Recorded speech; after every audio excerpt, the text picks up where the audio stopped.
Essence அஸ்டர் 2K நேரலைனருக்கும் சுதாமோகனின் இனிய வணக்கம். நம்ம இன்னைக்கு எதை பத்தி பார்க்க போறோம்னா குரு அதிசார பெயர்ச்சி. குரு பகவான் என்றாலே தங்கம், பணம், குழந்தைகள், குரு இவங்களுக்கெல்லாம் யார் அதிபதினா குரு பகவான் தான். குரு பகவான் மிதுன ராசில இருந்து கடக ராசிக்கு பெயர்ச்சி ஆகிறாரு. அப்படி பெயர்ச்சி ஆகும்போது எந்தெந்த ராசிக்காரங்களுக்கு நற்பலனும் எந்தெந்த ராசிக்காரங்க கவனமா இருக்கணுன்றதை பத்தி நம்ம மோசையா கிட்ட கேட்டு தெரிஞ்சுக்கலாம். குரு பகவான் பார்த்தீங்கன்னா மிதுன ராசியிலிருந்து கடக ராசிக்கு அதிசாரமான ஒரு பெயர்ச்சி ஆகிறது. இந்த பெயர்ச்சியின் வழியாக ஒவ்வொரு ராசிக்காரர்களும் என்னென்ன நன்மைகளை அடைய போகிறாங்க, எந்தெந்த இடத்துல கவனமாக இருக்கணும், எந்தெந்த இடத்துல தன்னை சரி பண்ணிக்கணும் அப்படின்றத. ஏன்னா குரு பகவான் பார்க்கக்கூடிய விஷயங்கள் எல்லாம் பார்த்தீங்கன்னா நான் மிகுந்த நன்மை. ஏன்னா குரு பார்த்தா கோடி நன்மை. ஸோ அப்போ குரு பகவானுடைய எந்தெந்த பாவங்கள் உங்கள் ராசியை பார்க்குறாரோ அந்த பாவங்கள் எல்லாமே மிகுந்த நற்பலனை கொடுக்குவார். அதே குரு பகவான் இருக்கக்கூடிய இடம் ஏதாவது ஒரு பாவத்தை உங்கள் ராசிக்கு எத்தனாவது இடத்துல இருக்காரோ அது சார்ந்த ஒரு அழுத்தம் என்பது கண்டிப்பாக ஏற்படும். ஸோ அது ஒவ்வொரு ராசிக்கும் என்ன மாதிரியான மாற்றங்கள் நிகழப்போகுது, யார் யாருக்கெல்லாம் சுப நிகழ்வு நடப்போகுது, எந்தெந்த இடத்துல நம்ம கவனமாக இருக்கணும் அப்படின்றத தான் நம்ம ஒவ்வொரு ராசிக்காக பார்க்க போகிறோம். வாங்க வீடியோக்குள்ள போகலாம். ரிஷப ராசிக்காரங்களுக்கு இந்த குரு அதிசார பெயர்ச்சி என்ன மாதிரி பலன் தர்றதுன்னு பார்க்கலாம். ரிஷபராசிக்கு 2ல் இருந்த குரு பகவான் இப்போ பார்த்தீங்கன்னா 3ஆம் இடத்துக்கு போகிறார்.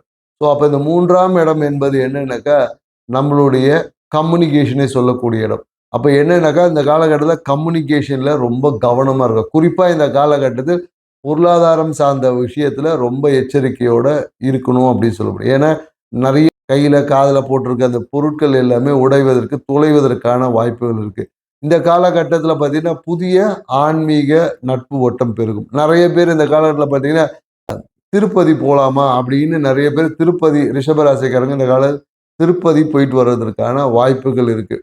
இந்த காலகட்டம் என்னன்னாக்கா திருப்பதி கிட்ட ஏழுமலையானுக்கிட்ட என்னன்னாக்கா எனக்கு இவ்வளோ லாபத்தில் இவ்வளோ பங்கு தரேன் அப்படின்னு நிறைய பேர் வேண்டுதலாம் வைப்பார். அப்படி வைக்கக்கூடிய நிறைய நபர்கள் பார்த்தீங்கன்னா ரிஷபராசிக்காரர்களாக இருப்பாங்க. ஸோ இந்த ரிஷபராசிக்கு குரு பகவான் உங்களுடைய 7ஆம் இடத்தை பார்க்குறாரு.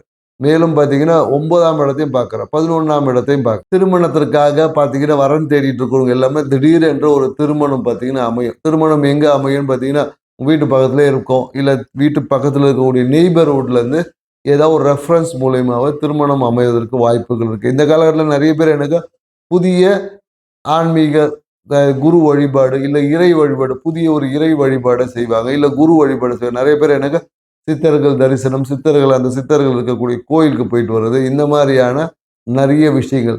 குறிப்பாக ரிஷபராசிக்காரங்க பற்றி இந்த காலம் இந்த ஃபேட்டி லிவர்னால ஏற்பட்ட பிரச்சனை எல்லாமே சரியாகக்கூடிய வாய்ப்பு இருக்குது.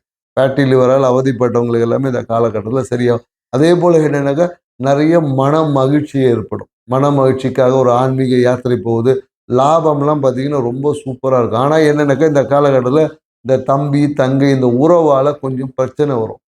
ஏன்னா தம்பி தங்கைக்காக நீங்கள் ஏதோ ஒரு விஷயங்கள் செய்வீங்க, அதுவே உங்களுக்கு ஒரு பிரச்சனை இருக்குது. நிறைய பேருக்கு என்னக்கா இந்த கழுத்து தோள்பட்டையில் பார்த்தீங்கன்னா ஒரு அழுத்தம் ஏற்படும். அதனாலேயே உங்களுக்கு ஒரு தைரியமின்மை என்பது இருக்கும். ஒரு மாதிரி மனசில் ஒரு இனம் புரியாத ஒரு பயம் என்பது இருக்கும். ஏன்னா அண்டை வீட்டாரோட இந்த கொடுக்கல் வாங்கல்லாம் பிரச்சனை இருக்கும். அந்த விஷயங்களை பணம் கொடுக்கறது வாங்கிறது எதுவுமே இந்த காலகட்டத்தில் ரிஷபராசிக்காரங்க செய்யவே கூடாது. செஞ்சீங்கன்னு வச்சிங்களேன் அதுவே உங்களுக்கு தீராத பிரச்சனையை கொண்டு வரும். ஏன்னா நிறைய பேருக்கு பணத்தை கொடுத்து அவமானத்தை பெறக்கூடிய வாய்ப்புகள்லாம் இருக்குது. அதனால் ரிஷபராசிக்காரங்க இந்த காலகட்டத்தில் கொஞ்சம் கவனமாக இருக்கு.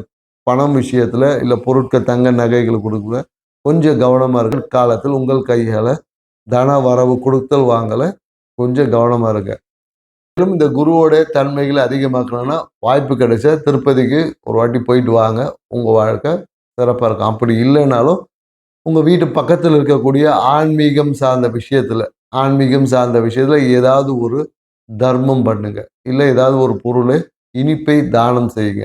இனிப்பு பொருட்களை வாங்கி குழந்தைகளுக்கு தானம் செய்வது மூலயமா உங்கள் வாழ்க்கையில் இந்த குரு அதிசார பலன்களை மேன்மையாக்க முடியும். செஞ்சு பாருங்க, வாழ்க்கை சிறப்பாக இருக்கும். நன்றி.